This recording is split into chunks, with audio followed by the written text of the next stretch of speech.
Tanzania nzima. Hapana, kila mtu ana matatizo. Sawa, nyanyuka, nenda kaongee na watu. Unajua sisi wa Tanzania ni watu fulani wa karibu sana. Sio lazima ukaongee na wale watu ambao unafahamana nao au watu ambao wanakujua, ambao pengine wewe hutaki wajue maisha yako au hutaki wajue maisha yako, hutaki wajue kina kitu. Unaweza labda katika labda tembea zile barabara, ukakutana labda na mtu ile unapiga story, hapo hapo unapata nafasi ya kufanyaje na kujichomeka, ukaongea naye, ukazungumza naye.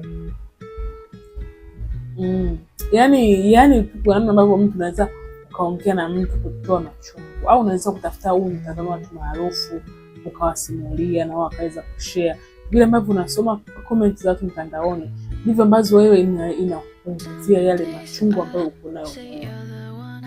Sisi ni binadamu, na binadamu tuna mioyo ya nyama. Kuna muda kweli ya dunia yanachosha. Yaani kuna muda ya dunia yanachosha. Unaweza kujihisi kwamba ni wewe duniani, dunia yote